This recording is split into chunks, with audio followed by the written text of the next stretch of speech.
झूलेलाल। सतनाम साखी सिंधी समाचार राजस्थान में तव्हां सभिनि जो स्वागत है। दोस्तों, अॼु वरी ॻाल्हि कंदासीं पंचायतुनि जे मथां, छोकी कई फ़ोन ऐं कई व्हाट्सएप इत्यादि आया आहिनि कि कई पंचायतनि जा जेका मुखिया आहिनि असांजे सिंधी समाज जा ऐं पोइ जो सिंधी पंचायतूं आहिनि तंहिंजा चुनाव कान पिया थियनि। तंहिंखे वठी करे जनता काफ़ी परेशान आहे, पंहिंजो सिंधी समाज काफ़ी परेशान आहे।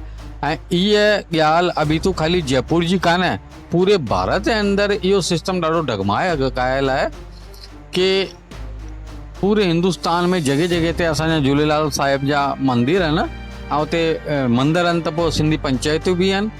त उते कई पंचायतुनि में त नियमित रूप से चुनाव थींदा आहिनि, पर कई पंचायतुनि जा मुखी टिकजी विया आहिनि जेका बिल्कुलु ई पद छॾण लाइ राज़ी कान आहिनि। बहरहाल असां ॻाल्हि करूं पिया हींअर जयपुर शहर जी, त जयपुर शहर में कई पंचायतुनि जी शिकायतूं आहिनि कि उहे जेका सुचारू रूप सां चुनाव थियणा घुरिजनि उहे नथा कराइनि। आख़िर छा कारण आहे, छा वजह आहे, छा अहिड़ी ॻाल्हि आहे जंहिंजे पुठियां पद नथा छॾनि? ऐं उहा चवंदा आहिनि कि अगरि पंचायतूं चुनाव इत्यादि वग़ैरह नथियूं कराइनि त उन्हनि जे मथां लॻंदी आहे सेंट्रल पंचायत जो दायित्व ठही वेंदो आहे कि उहो इन्हनि खे नोटिस इत्यादि ॾे, इन्हनि खे घुराए ऐं सम्झाए।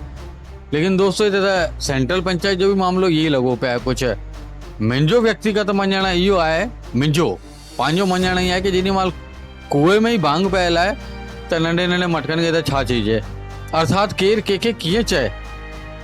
सेंट्रल पंचायत जी ॻाल्हि करूं त उन जा चुनाव बि पेंडिंग में, ऐं पंचायतुनि खे चऊं त पंचायत जा चुनाव त कई पंचायतुनि जा पेंडिंग में पिया हलनि, त आख़िर केरु कंहिंखे चए।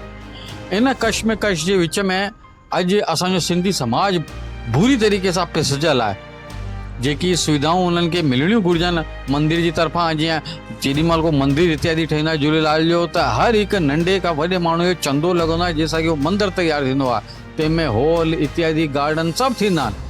लेकिन उहो ई मंदरु जेॾी महिल सिंधी समाज जा निर्धन माण्हू, ज़रूरतमंद माण्हू पंहिंजी कन्या जी शादी लाइ करे घुरण वेंदा आहिनि कि असांखे हीउ ॾियो, त वॾा वॾा भाड़ा मुखी वसूलंदा आहिनि, जेको पूरी तरीक़े सां ग़लति आहे।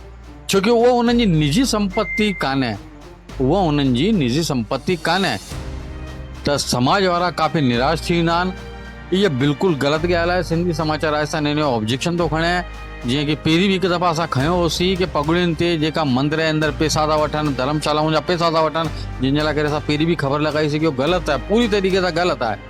उअं ई असां सभिनी पंचायतुनि खे इहा हिकिड़ो निवेदन कंदासीं, कटिबद्ध निवेदन, कि अगरि कंहिं सिंधी समाज जे ग़रीब माण्हू जी न्याणी जी शादी आहे त उन में त घटि में घटि रिआयत बरतिजे।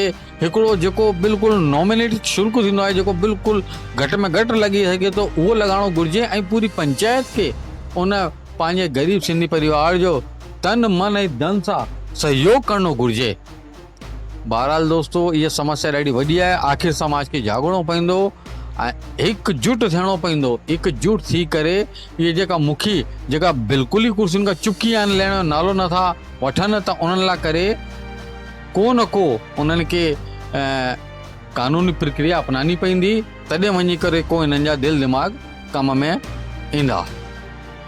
प्रक्रिया खे अपनाइणो पवंदो, जनता खे एकत्र थी करे मुखियुनि लाइ करे तॾहिं वञी करे को इहे पंहिंजा पद इत्यादि छॾनि। ऐं चवंदा आहिनि न कि पुराणा पत्ता झड़जंदा तॾहिं त नवां पत्ता लॻंदा वृक्ष में।